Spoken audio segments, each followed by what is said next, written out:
side. Yes, it is. I should just sing. Oh, no worries, no worries. Hey, we're talking time this morning, and I think you'd all agree with me, 5 minutes is not enough time to say hey, to meet and greet. And as you guys are getting seated, getting settled, you get asked often, what time is it, right? I mean, is that something people do? Not as often. We generally have phones and things like that. But I'm sure at some point you've been asked, what time is it? Have you ever been asked, what is time? Think about that. Have you ever been asked, what is time? And if I'm asking you just on the cuff, how would you explain that? How would you say what time is?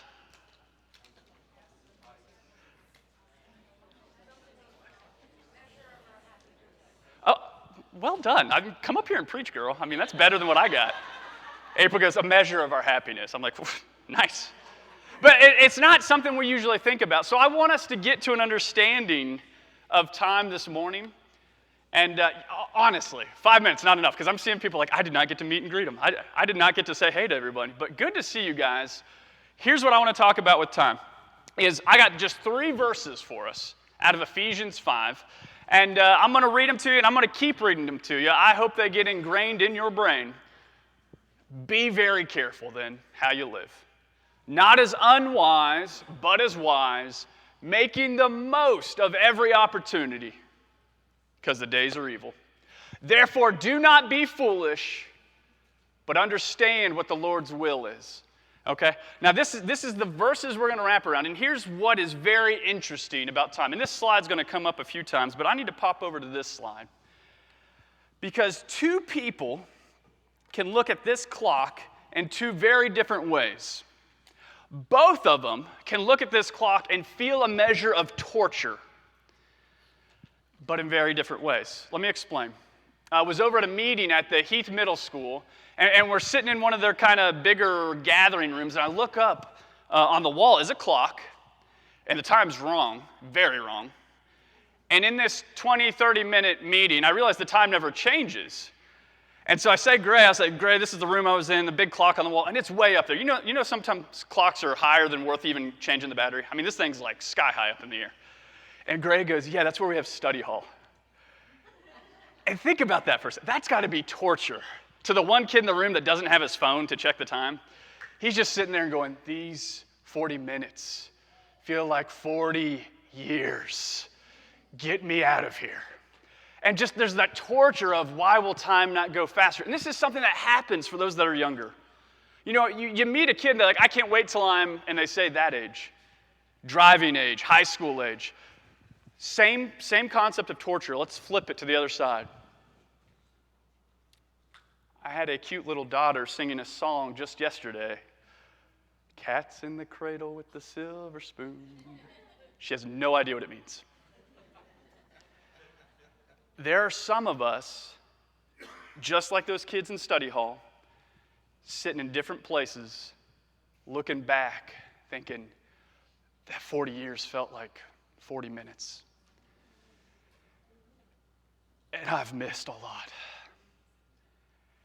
And there's this feeling of just pain and agony of what is past and cannot be brought back.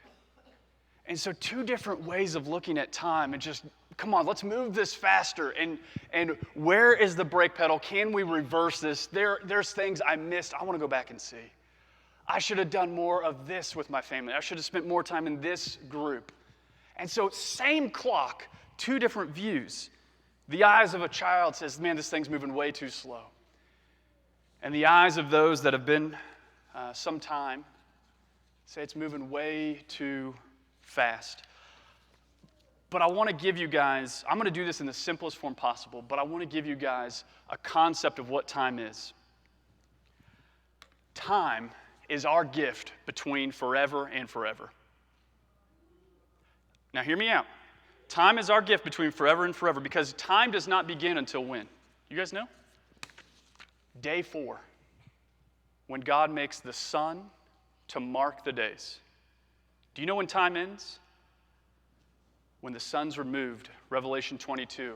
The sun is no longer needed because the light, Jesus Christ, is the embodiment of the sun. The marking of days is removed. So the time we have is between day 4 and the day of the Lord, that day to come. That is what we have right now. That's what we're living in. And that is, guys, it can be a gift or, man, it can be torture. And I think it all depends on how we really look at it, how we use it. I hope that if some of you are like, time is torturous to me, we get you to a better place this morning. And if some of you are just completely non-observant of time, we get you to a better place this morning, okay? So I want to go back to our 3 verses. Be very careful then how you live. Not as unwise, but as wise, making the most of every opportunity, because them days, they're evil. Don't be foolish. Understand the Lord's will is. The first thing I want to talk about is be very careful how you live. We talked last week about growth. We talked about how there is this pressure to produce growth, and we just feel like it's impossible. I used the visual of the burden of this weight upon us. And we looked at the sidewalk as how is a nut expected to grow with the weight, the burden of this world of sin, of all that stuff. But yet we still see those broken sidewalks where the oak tree has grown up and just dismantled. And so we know that we need to grow. But here's the thing, how do you grow? If we want to be very careful how we live, how do you grow? We want to be those that are wise. We want to be those that are mature. And I want to say this, morality does not save you, but morality brings you to maturity. Let me go here. Hebrews 5:14. Solid food is for the mature. Who are the mature? They are the ones that are wise. They are the ones that have been careful how they have lived. Solid food is for the mature, who by constant use have trained themselves to distinguish good from evil. What am I trying to get across here? If you want to live wise, it's not what you do with your mind. It is your morality that leads to maturity. Listen, some of the wisest people I know, they may not know a whole lot, but they live it to the fullest. And some of the dumbest people I know, they can give you every single answer, and they have no awareness of how to use them. Okay? And we've got to understand this. I want to frame it this way. The best chef is not the one that has the recipe book memorized. The best chef is the one that's in the kitchen cooking. Okay? And we've got to live as those that are mature. We've got to live as those that are wise. That morality, our recognizing good and evil and living that out is going to lead us to maturity. Okay? And in that leading, in that moving forward, it says, make the most of every opportunity because the days are evil. Here's the thing. There is nothing wrong in your spiritual life shifting it out of gear. I said shifting with an F in there. Thank you. Shifting it out of gear and coasting forward. But eventually, you've got to put it back into gear, or what's going to happen? Your momentum will cease. You'll begin rolling backwards. We understand that? There is nothing wrong with just, I can't keep giving it gas right now, and shifting forward. Make the most of every opportunity, because some of you guys, you have been in neutral so long, you have started rolling away. The days are evil, which means it's a downhill slope into that evil world. By the power of the Spirit, we're driving into Christ's likeness, into godliness. We're moving forward, okay? Make the most of every opportunity. There is nothing wrong with putting it in neutral. Be aware you're not rolling backwards. All right, another one I want to talk about. Do not be foolish, but understand the Lord's will.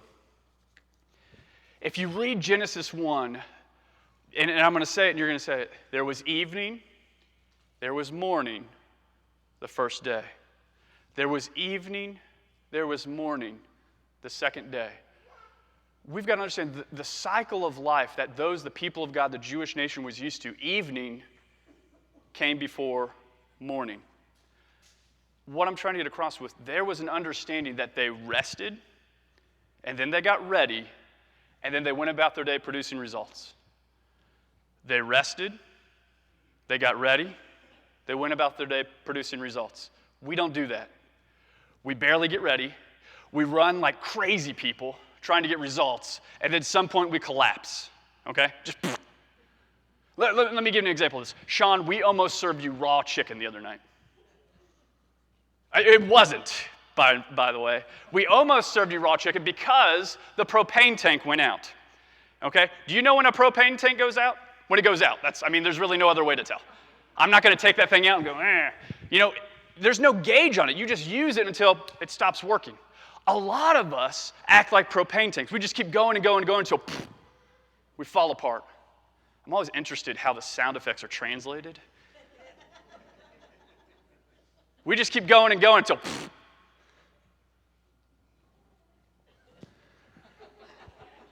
Here's the thing. That's not the way God intends it. He says, I want to fill you, and then you can go. Do you realize what the Sabbath is? So day after day, you are to be filled, and then you are to function. You are to be filled, and then you are to function. And the Sabbath, you are to be filled, cease your functioning. Just be filled. And that's what the Sabbath is to be. But we're boneheaded. We don't get that. And so God even switched it for us. He's like, all right, they messed up. They thought work for 6 days and then relax on the seventh. That's not at all what I wanted. We're going to flip it. And so now we start off our week with that spiritual rest. Because this isn't catching our breath. We're not made to be like phone batteries. Okay, we're not made to be depleted. We're not made to be fuel tanks. We're made to be filled first, function. Not function and then just find some filling. Okay, we've got to understand this. Your body was not made to be depleted and then just repeat. Deplete, repeat, deplete, repeat. That's not how you were made. There is to be a fullness from the Lord, and out of that you function. You are filled, you spill, and except on the Sabbath, you're just filled. And you live out of that. And I want us to realize that that is a problem that we're all falling, because here's the thing. We know God made the sun to give us the determination of the days, but way back, you go 100, 150 years back, we didn't have cell phones. Some of you are like, no way. Are you kidding me? They've been around my whole life. We didn't have cell phones, and in fact, even having a watch was a luxury. Some of you still wear watches. It's amazing. Why you have a phone and a watch, I don't know. But we had those things, but there, you go back far enough, that was a luxury item. So what a lot of towns had, so everyone could tell, was a church, generally the steeple, the highest building, would have a clock where people could see around the town square. Okay, and so this was a normal thing that the tallest building would have a clock, because a lot of people would not have an ability to change time. It's like, oh, there's the time. And you could see it from far distances. There was also a time in our nation's history where it was common for 2 words to be printed on the clock face. You don't see this anymore. You'd have to find historic ones. But it says up there, if you cannot see, night cometh. Night cometh. And the problem is, there are a lot of us that run all our life never thinking the sun's going to set. And we just do stuff. We don't make the most of every opportunity. We just fill things up. We just throw things in. And what Christ says to us in John 9, as long as it is day, we do the works of him who sent me. The one who fills you, we function for. Night is coming. No one can work. And this should be both absolutely dreadful for some and just absolutely wonderful for others. That there's coming a point where I could just rest. I could just rest without the fear, without the worry, without the concern of time, and just be in the arms of the Lord. But for some of us, we realize, I have not been making the most of every opportunity. I have not been living as wise. I want to read it again. Ladies and gents, be careful. Be careful how you live, not as unwise, but as wise, making the most of every opportunity, because the days are evil. Do not be foolish, but understand what the Lord's will is. Some of you are going, could you just get to the part where we know what the Lord's will is? I will. I'm going to give you 4 things, 4 ways to use your time to make the most of every opportunity. And I want to wrap them in 4 words. Some of you like the paragraph. Some of you like all the. I'm going to give the shortened version.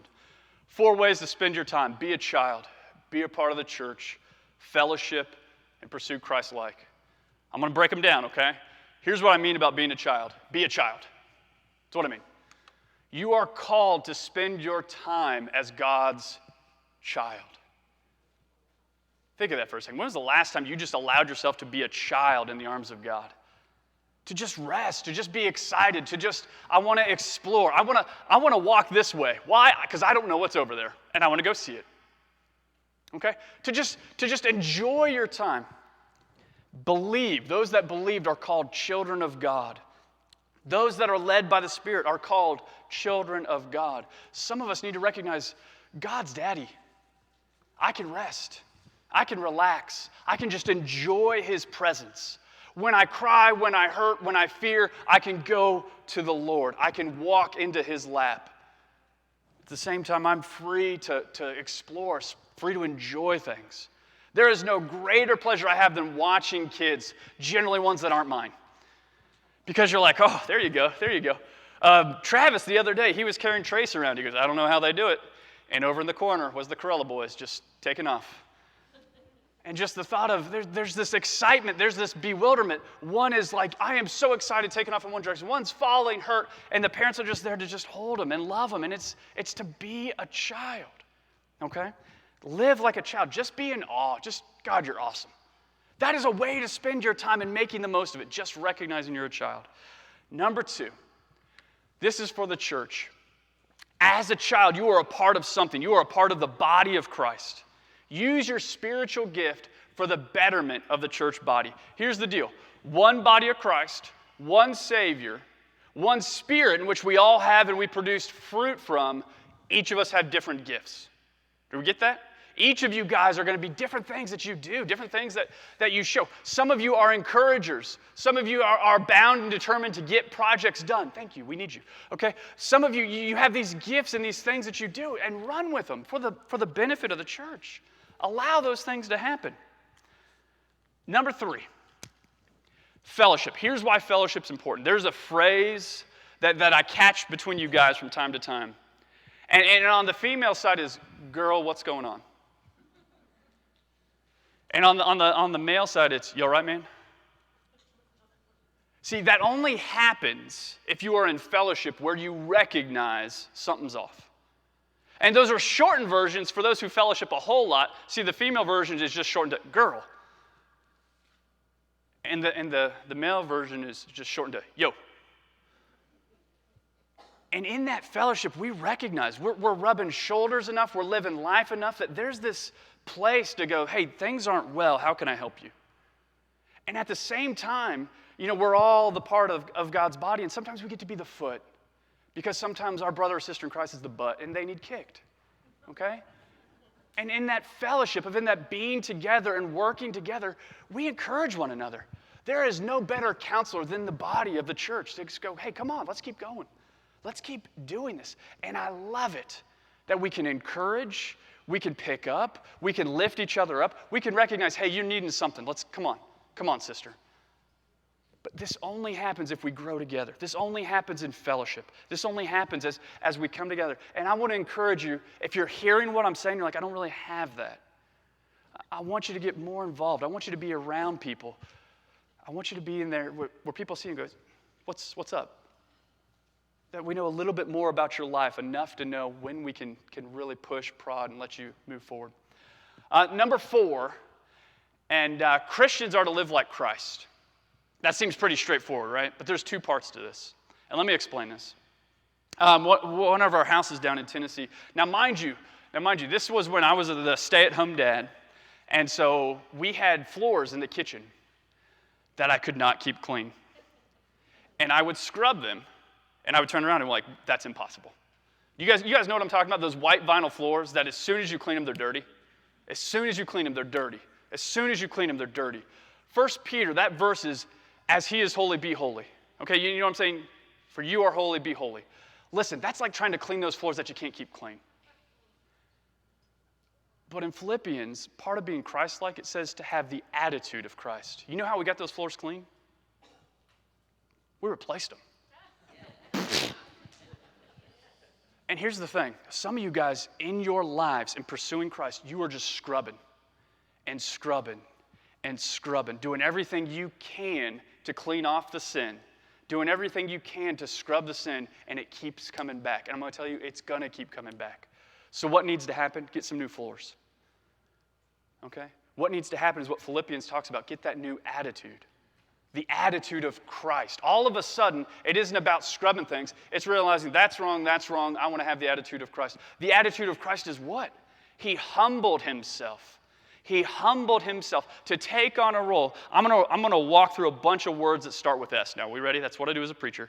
He humbled himself to the point where he was a servant. He humbled himself to the point where he could have it all, he could demand it all, but he didn't. He humbled himself to the point where he shared.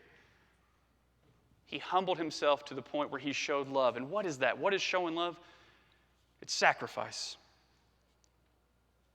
So yeah, there's a call to be holy as God is holy, but there's another call. And that is to have the attitude of Christ. And I want to say something for you guys. If your life is sin management, you're going to struggle. You're going to be worn out. You're going to be just scrubbing all day long. But if your life is allowing yourself to be renewed in the attitude of Christ and serving and loving, all of a sudden, you're going to find this fullness of life. You're going to find this way to serve, to share, to show. All right? God has saved you. He has justified you. He has made you right by the blood of Jesus Christ. Live as Christ. Drop the things you don't need to carry and be in that attitude of Christ. I got one more S here, and if we're going to show love, I can think of no better way to show love than inviting my buddy Sean up for a minute. And I'm going to let Sean share a little bit about his organization. Grab yourself a chair there, man. And he's just going to kind of give you a quick rundown, because here's the thing. If we just came in and went, hey, look at you, sinner, and then we just tried to fix that and walked out, we'd be miserable people. But we need to be people that show love. We need to be people that say, hey, you know what I want to do? I want to outlove you. Whoa, okay. You know what I want to do? I want to be a servant, and I want to serve, and I want to share. Sean's going to tell us a little bit about Walk for Water. Sean's going to be out this afternoon talking more there, but I want to give us the whole picture of Healing Hands. Share something. Wow. You got enough time? That's what they all say. They all say wow when I'm preaching. You got enough time is the question. Not at all. Okay. So you've heard about Walk for Water. Now you've heard about Magi. But what does it mean? First of all, by the way, Rob, you were talking about time, and we live in a world here where we're confined by those clocks. But when you get in other parts of the world, time's different.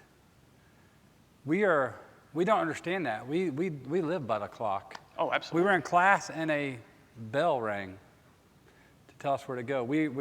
Anyway, side note. So Healing Hands, I want to just run through a couple of things, kind of update you on what Healing Hands does. A lot of people know us as as I got referred to at the softball game the other night, which was an honor, the Walk for Water guy. Softball game. Softball game. Yeah, there's this really cool thing that goes on. If you have free time. I thought it was football. Sorry, my bad. Go on. So let's just run through the thing. So let's look at what Healing Hands does beyond just what our mission is: to aid, equip, and empower those in need around the world so that they may experience the healing grace of Jesus. Now, you told me something last night, and I thought it was pretty cool. Your goal isn't to aid. Aid leads to these other ones. Right. We don't want to just aid. Aid is a lot of times a handout.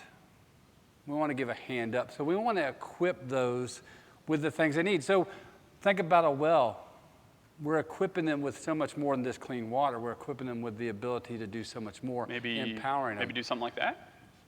A great picture. Wow. Where'd that come from? I don't know. Did you find it on the internet? Yeah. No, you gave it to me. Our hunger to harvest. What? So out of aid, so we're just saying we don't want to just give handouts, we want to give a hand up, is what you said. Right. And so I know last year, I want to brag on these guys. Not only did they give a well, they gave a well and growth, correct? That's what we call it? Walk for Water Grow. And so you guys raised enough last year that not only could we put in a water well, but that we could support a community and they could what do you guys call the term? Agricultural? Well, yeah, food sustainability, teaching people how to grow their own food. We call our program actually Hunger to Harvest. And if you think about this, you could go into a country and you could give them a bag of food. Yes, you could. And we do that in some cases. There are droughts going on, and the best thing we can do is send some bags of food and that they can have meals to sustain them in that time. But what happens when that food runs out? They're hungry. They're hungry. So teaching them how to use what they got and not waste anything, they can produce gardens that look like this. And it doesn't stop there. They grow food for themselves, for their family, for the community, but then take it a step further. Maybe they got some leftovers, they can sell it. So and all of a sudden you're giving them a form of a job, economics. And, So you're changing them, and that's how we... Would you go so far to say that has empowered them to make a living? It has empowered them. And when you think about empowering them to make a living, what can a mother now do for their child? Send them to school. Now, these children, I have a feeling these children would really like to receive one of these, which are... Well, what are these? I bet Southgate Southgate, what is she holding there? That's what I'm talking about. If not, Harriet and Ernie were going to come after you and pull you out and take you back. How do you get Magi boxes built? We put a hit out on people. Yes. So to walk into a community and bless a child with a box full of not only things that they're going to enjoy, but things that are going to benefit their life, that are going to allow their life to be a little bit easier, to draw them in where the aid can equip and empower them. And you think, well, how is this equipping them? Look at this. And I love what Magi has had in its past theme, has said, not only blessing the child who receives the box, but also the person who fills the box. But I think there's a third person in this whole equation. In the background, that child's getting a box, but somebody sees that child getting a box, whether that's the parent, the grandparent, the stranger, the neighbor, and they ask, why has this child got a box from somebody that's full of stuff and it's full of love? It's a simple program. We look at that and we fill that box with things. If you're out on the table back there, you see little things, you think, well, that's stuff we get at Dollar General. And to think those simple things you guys brought in may intrigue someone to go, tell me more about Jesus. I mean, is that not wild that whether it was pencils or notebooks or whatever you may have just picked up a few at Dollar General and set on that table out there may be the reason that someone is spurred on to go, tell me more. And that's just, I mean, there's something awesome about that. Well, you know what's exciting is, you want to know some of the most popular things we hear come back? That pair of flip-flops, 99-cent pair of flip-flops you can find on sale, life-changing. The rubber band that goes around those boxes, you would think, wow, that's a great rubber band, it's sturdy. We got messages back from Honduras that the kids use those as slingshots to shoot lizards. That's how you empower a child. I can barely play softball in the daylight, but I was in Honduras several years ago, and a kid took one of those little flashlights out. You know, I'm talking about that long flashlight, and it got dark. They're like, we're not stopping. They pulled out flashlights, stuck them in their mouths, and we're running around, and they're playing soccer on the side of a mountain. I'm like, well, I'm going to die tonight. But for them, so they utilize this stuff. But imagine this. And I know I could talk forever. Imagine this, though. Imagine you live in a home with a bunch of children, and you don't have your own toothbrush, or you don't have your own little whatever it is, and now you get this. It is making a godly impact. I know that to back you up on that, how we came up with Magi, that is a word that was biblically a term we heard a long time ago, Magi. Magi, bringing the gifts. But there's something that's kind of died out. So when we shifted to these boxes that we have that are pre-made that you fold up and they ship well, a guy in Texas that worked for us ordered boxes, and the company called back and says, hey, your Maggie boxes are ready. And so he's like, that ain't going to work. So he asked his son, who at the time I think was 8 years old, and he said, we got to come up with an acronym. And out of the mouth of a babe, he said, it's simple, Dad. M.A.G.I. Making a godly impact. And he was 8? I think he was 8, somewhere around that age. That's pretty good. That is pretty good. Good job, kid. You want him to do your lesson next week on probably acronyms? him and April. We got a few that I'm just going to bring up, and they're full of good stuff. So yeah, that's the Magi program. So and I know with Healing Hands International. So we've been a part of 3 things. So we've done the wells, and then we did a well plus the agricultural program. We've done Magi boxes. I want to show them a couple more things. All right. Pictures that you guys do. That while we may not have our fingers in right now, our hands can be together in prayer, and we can be cheering these things on. But these are a couple more things Healing Hands does. Can you tell me what this is here, these happy gals? These happy gals actually are at a bakery. It's our Women of Hope program. We We realize this, and ladies, a shout out to you, that the world runs by ladies. You want to change a community, you rely on the lady. And a lot of times, these ladies just don't have the ability to get started in making a living, to support their family, to be entrepreneurs, to do things, to feel part of something, you know. And so Women of Hope is a program where we do training, resources, small micro business loans to help them get started. So these ladies started a bakery. They saw a need. We can sell this item. Learning through Christian business principles, whether that's sewing, making dresses, making jewelry, whether that's, how many of you know what shea butter is? I didn't know what shea butter was until I started working at Healing Hands. Shea butter is a really great product. It actually comes from a shea nut, which is in Ghana. And these ladies started a shea butter processing thing, and then they send it here actually, and then we have to put a little flavoring to it or smell to it. The mango smells almost edible, by the way. So I really don't know what shea butter is. It's like this stuff you rub. The way I can say this, here you go. If you have crusty heels and you rub it on that crusty heel, it'll soften your skin. Do you use it up top? I don't use it personally. I'm just saying that was the best way to describe it to you. Ladies, crusty heels. What did I hear at church? Crusty heels. Crusty heels. There we go. Soften your skin. Okay, I got another one. And this one, we go into the aid concept. Here's aid. So you're looking at that and you're like, what in the world is our white bucket? So how many of you, unless you live under a rock, know what's going on in Ukraine? We can't even think about that. Now, that is not a natural disaster, but would you call that a disaster? Yeah. Healing Hands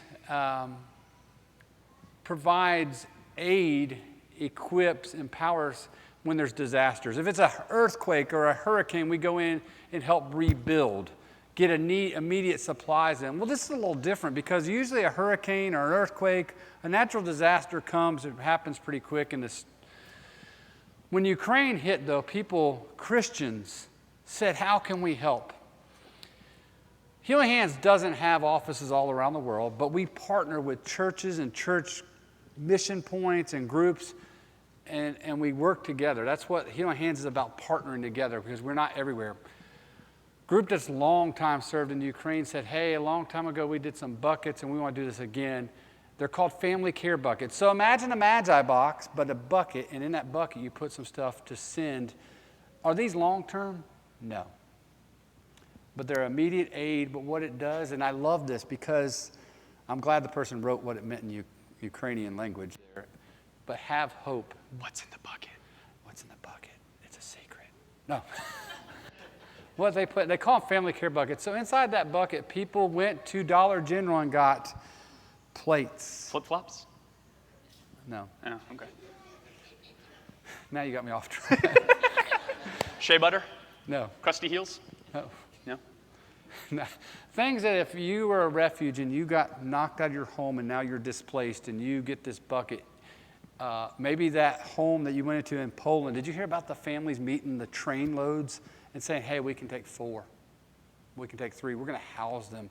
These family care buckets provide some of those things, kitchen utensils, plates, just things that you need just to get by in a situation. Not long term, but it's enough. And we thought, hey, let's set a goal of 10,000 buckets. And I thought, wow, that's a lot of buckets. We have now sent, and that is not just Healing Hands, that's we in the collective whole, 8,000 buckets have already shipped out. We've got almost another 2,000, which is a container load, almost ready. And then the state of Georgia says, hey, we want to be part of this party because it really happened in Middle Tennessee because it's near our hub. Yeah. And I think we got 1,000 coming from Valdosta coming in this week, another 500 from the Sweet Onion, Vidalia, Georgia, and then. So you've jumped past 10,000, and they're still coming. Yeah, but that's not the only way we respond. We help in different ways. So we've raised a lot of money through generous people, and some of that was immediately getting some aid, food. Yeah. Saying, hey, here, can you go buy some food? Some of us are helping purchase a vehicle to transport supplies back and forth, and they were really smart. They would take supplies from Poland into Ukraine, drop off the supplies, and then help get some refugees out. And then long term, that money will be used to help rebuild. what that may look like. The church is there when Lord willing, God pricks the heart of Putin and this thing stops. And there's going to be a long-time recovery. And that's what Healing Hands looks to do. So that, in a nutshell, has given you Healing Hands. There's a lot there. Okay. I just hit you with a fire hose. You did. Now, what we're going to do today, so we're sending buckets. They've been sending buckets to Have Hope, but we're talking about today. Today. What we're going to be doing is we're going to hope full. And that's the theme for? Walk for water. Okay, so Walk for Water's theme this year, hopeful. What does that mean? Hopeful. Let me tell you this. And I'm going to tell you this again today, so it's like a sneak peek, so come back later for it again. Because that's what trailers are in movies. They just show you the whole movie and you go back and watch it. Sorry. You're good. Hopeful. It's not a misspelling. That's not saying I'm hopeful for something. That's saying I'm filled with hope. The definition of water, if you look it up, is that water is tasteless, odorless, and now I just lost the other one. Tasteless, colorless. Sorry, my brain just went. But if you live in a part of the world that you don't have access to water that's clean, mm-hmm. I would describe your feeling as hopeless, because it's just a cycle. As we talked about last year, changing the cycle. So hopeless. But we want to fill them with hope. So this verse actually, Romans 15:18, and I had it memorized, but I'm going to pull out my phone again because I don't ever want to. The stage makes you nervous. It does. Listen to what this says, because God's word is obviously powerful, and it fits this theme, surprisingly, about hope. But listen to what this says. Romans 15, it's actually 13. I gave a typo last night. Now may the God of hope fill you with all joy and peace as you believe, so that you may overflow with hope by the power of the Holy Spirit. And in that power, in that spiritual guidance, in that sharing, in that serving, we're looking forward to today at 2. Walking. Doing some walking. And out of that walking, what we're doing is kind of getting us reflecting, getting us thinking of those that have to do a different type of well walk. That they've got to go. The Walk for Water is kind of a generalization of how far typically people have to walk. Well, I don't know if you can tell in this picture, but this is extreme. It's not good. It's just what I can tell. It's not good. Down at the bottom of that darker spot in the bottom middle is the water. The guy is holding on to a root or thing out of that tree that you can sticking out, and he's helping his buddy get the bucket down to get the water, and that's their water for the day. And I'm sure that water is clear and odorless and tasteless, right?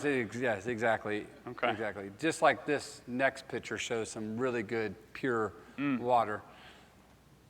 So when she's collecting this water, what would it likely be used for? I see she's going to carry that big bucket back, which I don't know how she's going to, because she looks like she weighs less than that bucket of water. Typically, when someone is gathering water like this, what's that bucket going to be used for the family? Well, not like we use water, because obviously they're not going to fill up her dishwasher with it. She's not going to fill up her laundry, her washing machine. That's going to get them to clean, to cook, to drink, the 3 basic necessities that we need to do every day. Yeah, they'll probably have to boil that. Bring it, buddy. Uh-oh. Is that full? You're being interrupted. It's full. They didn't talk about this bucket here. Now, if you lived over there, what that means. A long walk, probably by the women, kids, and it takes hours just to do it for the day. And that's what we're about today. We're about getting the water well so that they don't have to use this for any reason other than to change oil in their car. Guys, it's a sacrifice today. It's a serving today, so that a well is put in place for them, so they can live. I just had to do that because I got tired of seeing his toes wiggle. It's my crusty heels. Thank you, Ernie. That's reality. That's your water for the day. You're going to carry that today. We're going to have some full, some half full. Just try picking it up. Just see how far you can carry it, and it's just going to make you miserable.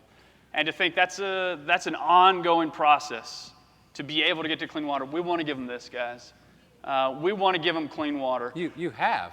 We have. You want to do it again? We want to do it again. And how crazy is it that there's communities that Southgate, they're drinking up because you paused. And you said, it's not about me. And I know we don't get to see it continue, but it's going on, that there is a crank being pushed, water flowing, and families surviving because you folks in this room have set aside money, have set aside time, have set aside your effort. And guys, it's awesome to know that that impact's being made. And so when you go to work, the next time you're at work and you're just thinking, why? Just know that little bit of excess has saved a whole lot of struggle. Those things that we're able to turn over and share, and how beautiful that really is. So I'm looking forward to it today, that we get to make the most of every opportunity. One of those opportunities is today at 2 out at the high school, where we'll walk, where we'll raise funds. And listen, if you had something else going on, spread the word, let people know, and this is going to be an ongoing thing. Every Sunday after Mother's Day, year after year, putting it in stone. Wow. Yeah. Wow. They don't listen to me anyway, it doesn't matter. But we want to do it year after year. We want to give community fresh water. Why? Because we've stopped long enough to realize we can share and we can serve. Now, wait a second, Rob. Yeah. I'm going to go ahead and pull out the official Go for it. inscribe. You just said the Sunday after go for Mother. it. Did you hear that? So I don't have to call him and ask, when's the walk next year? Every Sunday after Mother's Day, 2 o'clock, we'll keep doing it. And guys, here's what's awesome. I'm going to keep you up here for the rest. Is that okay? That's cool. Okay. I like the seat. I had a visual, and I left it at the end because I didn't know if I was going to use it or not, but I'm going to use it, okay? Did you know that at one point in our nations, there was a celebrity bouncer show? They're looking for the toughest bouncer. And see, in this tournament of bouncers, there was a fella. He was the strongest. He was the best. He almost looked as intimidating as you. Oh, wow. But in this competition, he uttered a kind of a phrase. He said, I feel bad for those that are going up against me in this competition. I feel awful for them. I wish they knew that they could have my mercy, because they're going to get destroyed. They're not going to do well. And Sylvester Stallone is watching this reality show, and this is back in the 80s, and he goes, I like it. And he took that guy and he condensed that phrase into this. And I'm going to show you the face. You're going to know the phrase. Yes. I pity the fool. Yes. Clubber Lang. You know where his name Clubber came from? He worked at clubs. He was a bouncer. What? And Sylvester Stallone hears that and says, hey, here's what's awesome. Mr. T is a Christian. And he says, throughout Scripture, you see God showing mercy to those that are just doing idiotic things, to those that are foolish. He says, when I say pity the fool, I'm not saying it as a mean thing. I'm saying it as a loving thing. I'm showing mercy to the one that's making mistakes. And I want to say this for you guys as we go out, as we go on and live our days, and that I want you to be filled and then function out of that, and sometimes just don't even function. Just soak in the filling that is the Lord. But I want some of you to hear this. I want you to hear Mr. T say, I pity the fool. I pity the ones that are foolish with their time. I pity the ones that have wasted. I pity the ones that if they were to hold their hands up to the Lord, there'd be a whole lot of nothingness. God's mercies are new every morning. And whether you are a child looking at a clock wishing time would hurry up, which some of you are right now, or if you are on the front porch looking back at life, realizing the little kids now have little kids, and you wish you could go back to when there was just your little kids, I want you to hear God's mercies are new every morning. And when you hear Mr. T say, I pity the fool, make the most of every opportunity. I pity the fool that doesn't realize between forever and forever there is a gift, and that gift is of time to be filled by the Lord, to live in His Spirit, and to function out of that blessing in which He's given us. So, ladies and gentlemen, that's your message for this morning. How to use your time? Just be a child. Just soak in the childlike nature of belonging to God. Recognize you have a specific purpose in the body that is the church. Fellowship, be close together, grow together, and seek to be Christ-like, not just in managing the things you mistake, but changing that attitude to live as Christ. And that is the gift of time that we have forever. I want to invite the worship team back up, and I pity the fool that doesn't make the most of it.